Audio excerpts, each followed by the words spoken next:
एक दफा का जिक्र है। एक जलपरी समंदर के किनारे एक गार में रहती थी। शाम के वक्त जब मछेरे अपनी कश्तियों में बैठकर मछलियां पकड़ने आते तो जलपरी कश्ती के साथ साथ तैरा करती और उनकी बातें सुना करती थी। मछेरे मजे मजे से अपने खूबसूरत गांव, हरे भरे खेतों और रंग बरंग के फूलों का जिक्र छेड़ते और ये जलपरी बड़े शौक से उनकी बातें सुनती और हैरान होती।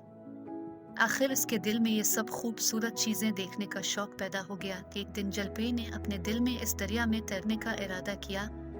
एक रात जब चांद ने समंदर को अपनी किरणों का नूरानी लिबास पहना दिया तो जलपरी इस दरिया की तरफ चल खड़ी हुई। दरिया का मीठा पानी इसे बहुत अजीब मालूम हुआ, मगर जलपरी खुशी से दरिया में तैरती रही और हरे भरे घास के मैदानों के पास से गुजर गई जहां गायें और भैंसें घास चर रही थी। उन्हें देखकर वो डर गई और पानी में पानी चमकदार दाम जल्द जल्द हिलाती हुई तेजी से तैरने लगी।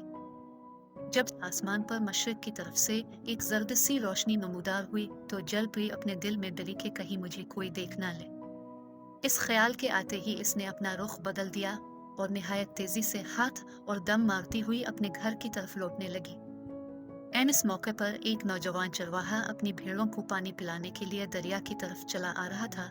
इसकी नजर जलपरी के चांदी जैसे जिस्म पर पड़ गई। इसने जलपरी को आवाज दी। जलपरी ने पलटकर उसकी तरफ देखा। वो इस बिला की हुसैन थी। उसे देखकर चरवाहे को अपने आप की कुछ सादे बादे न रही। जलपरी ने चरवाहे पर नजर पड़ते ही जोर से एक चीख मारी और पानी में गोता लगा दिया। फिर पानी के नीचे ही नीचे बड़ी तेजी से समंदर की तरफ तैरने लगी। चरवाहा भी दरिया के किनारे किनारे दूर तक चलता गया, लेकिन इसे जलपरी का कुछ पता न चल सका। आखिर मायूस होकर वो वापस इसी जगह लौट आया जहां दोनों की आंखें चार हुई थी। किनारे पर घंटों के बिल बैठ गया और दरिया की लहरों की तरफ बड़े गौर से देखने लगा, मगर जलपरी नजर न आई। सारा दिन चरवाहा इस उम्मीद में कि शायद मैं एक दफा फिर इस जलपरी की प्यारी प्यारी सूरत देख लूं, वहीं बैठा रहा, लेकिन जलपरी नजर न आई। दूसरा दिन गुजर गया, फिर तीसरा दिन भी गुजर गया, मगर जलपरी का कुछ पता ना मिला। आखिर चरवाहे ने दिल के हाथों मजबूर होकर हमेशा के लिए वही दरिया के किनारे बिस्तर जमा दिया। अब तो चरवाहा हर वक्त घुटनों के बिल बैठा रहता और टिकटिकी लगाकर पानी की तरफ बड़े गौर से देखता रहता, लेकिन जलपरी दोबारा नजर ना आई। फिर जलपरी को अपने गार में सही सलामत पहुंचकर फिर कभी इंसान और उसकी चीजों को देखने की जुर्रत न हुई और उसने दोबारा समंदर से निकलकर दरिया का रुख कभी नहीं किया। कुछ अरसे के बाद चरवाहे ने भूख प्यास और गम से वहीं अपनी जान दे दी।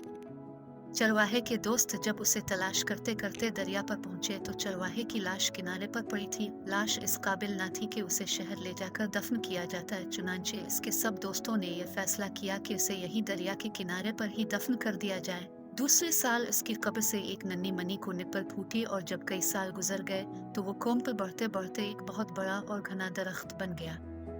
खुदा की शान, ये दरख्त भी चरवाहे की तरह पानी पर झुका हुआ था, जैसे वो किसी की तलाश में पानी में झांक रहा है। और जब शाम की हुआ इसके पत्तों में से गुजरती तो ऐसी आवाज पैदा होती जैसे कोई आहें भर रहा हो। लोगों में यह दरख्त अब तक रोने वाला दरख्त के नाम से मशहूर है।